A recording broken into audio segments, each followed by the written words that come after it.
Assalamualaikum warahmatullahi wabarakatuh.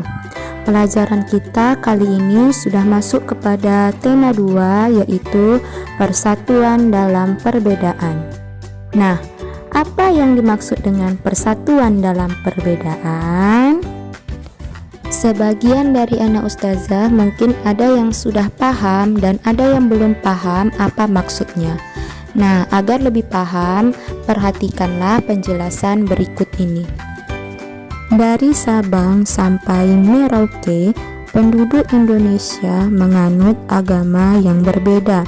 Indonesia sendiri hanya mengakui 6 agama berdasarkan Peraturan Presiden Nomor 1 Tahun 1965 dan Undang-Undang Nomor 5 Tahun 1969.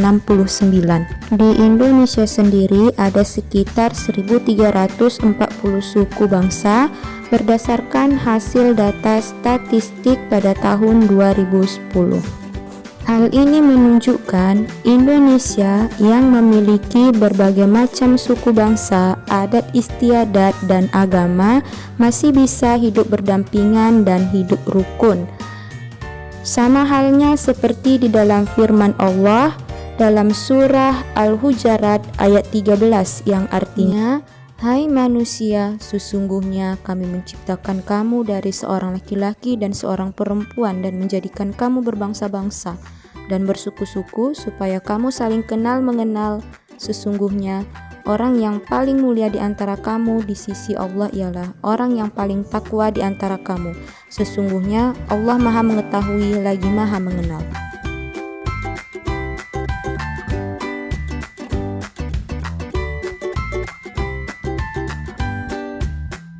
Materi hari ini yaitu nilai Pancasila.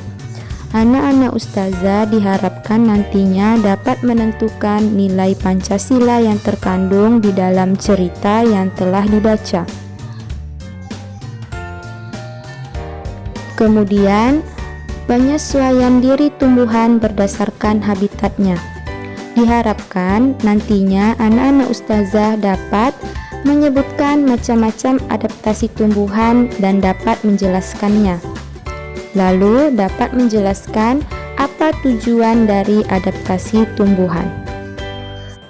Yang terakhir adalah membuat kalimat tanya.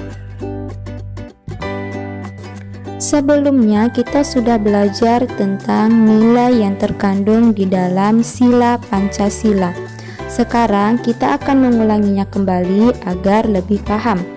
Pada sila pertama mengandung nilai ketuhanan, sila kedua nilai kemanusiaan, pada sila ketiga mengandung nilai persatuan, pada sila keempat mengandung nilai kerakyatan, pada sila kelima mengandung nilai keadilan. Setelah anak ustazah mengingat dan mengkilas kembali nilai yang terkandung di dalam sila Pancasila, tugasnya nanti adalah membuka buku tema 6B halaman 3. Di situ ada wacana yang berjudul Indahnya Hidup Rukun. Nah, wacana itu atau bacaan itu nantinya anak ustazah harus membacanya dari awal sampai akhir. Kemudian anak ustazah menentukan nilai sila yang terkandung dari dalam cerita tersebut. Nah, tugasnya nanti akan dikirim di Google Classroom dengan judul tugasnya tertera di akhir atau di belakang video ini. Sekarang kita masuk ke materi penyesuaian diri tumbuhan terhadap habitatnya. Penyesuaian diri atau penyesuaian disebut juga dengan adaptasi, sedangkan habitat disebut dengan lingkungan. Penyesuaian diri tumbuhan terhadap habitatnya ada 4, yaitu hidrofit, xerofit, higrofit, dan halofit.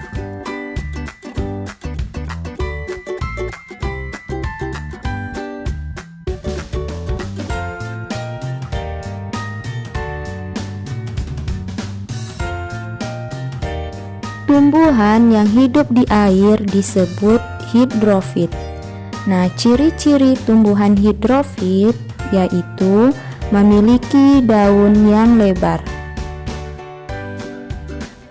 batangnya menggembung dan berongga.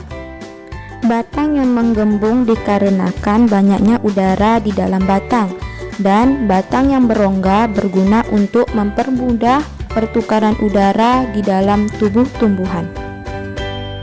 Ciri berikutnya, tumbuhan hidrofit terapung di atas air, dan ada beberapa jenis tumbuhan hidrofit memiliki lapisan lilin di permukaan daunnya agar daun tersebut tidak basah dan mempermudah proses penguapan.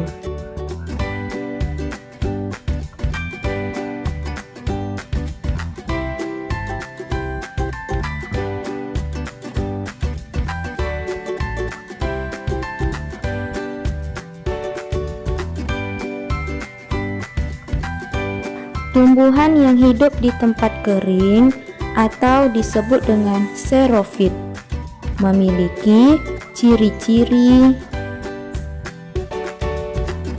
permukaan tubuh dilapisi lapisan lilin.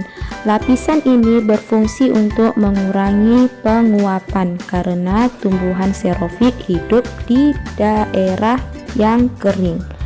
Yang kedua, daunnya kecil dan berduri. Ini berfungsi agar kandungan air yang tersimpan di dalam tubuh tumbuhan tidak cepat menguap atau dapat mengurangi penguapan. Yang ketiga, batangnya tebal. Hal ini dikarenakan tumbuhan xerofit banyak menyimpan cadangan air di dalam tubuhnya.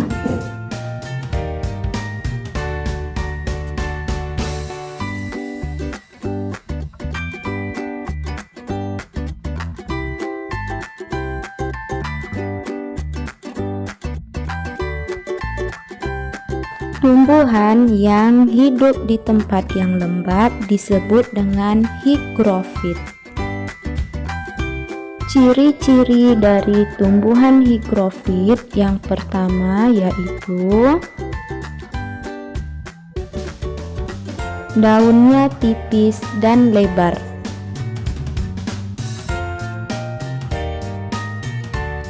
Yang kedua, memiliki banyak stomata, sehingga proses penguapan berlangsung dengan cepat.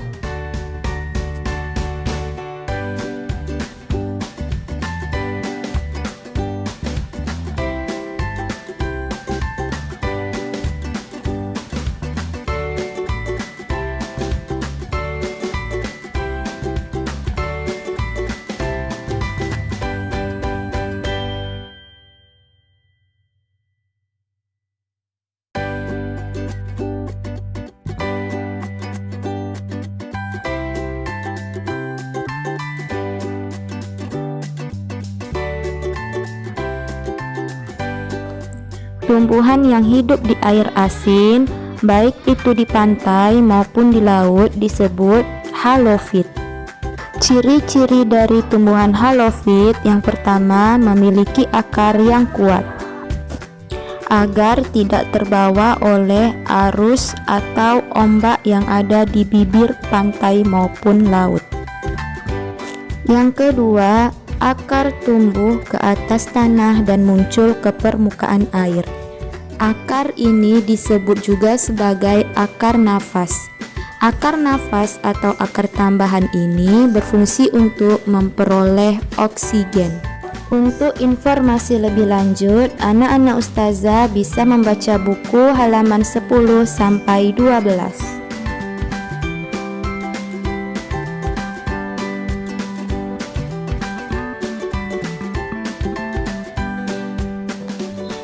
Selanjutnya kita flashback lagi ke tentang kalimat tanya. Kalimat tanya berfungsi untuk memperoleh informasi apa yang ingin kita ketahui. Seperti yang sudah kita pelajari sebelumnya, sebelum membuat kalimat tanya kita harus menentukan dulu kata tanyanya. Pada tampilan layar sudah ada kata tanya di sebelah kiri. Sedangkan yang di sebelah kanan adalah kata yang digunakan oleh beberapa dari anak ustazah untuk membuat kalimat tanya. Bukanlah kata tanya, tetapi termasuk ke dalam kata perintah.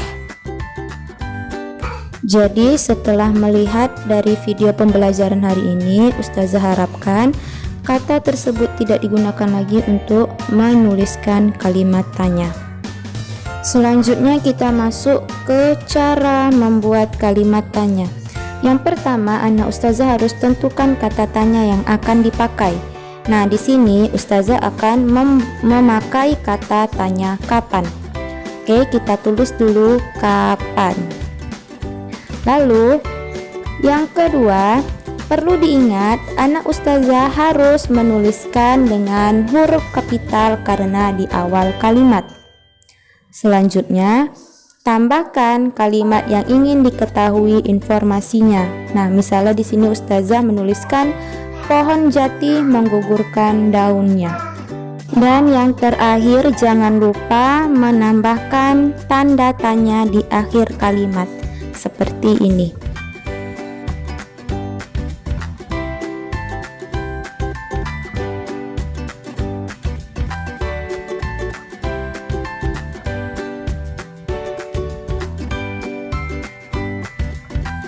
Berikut ini adalah nama tugas di Google Classroom yang akan anak-anak ustazah kerjakan.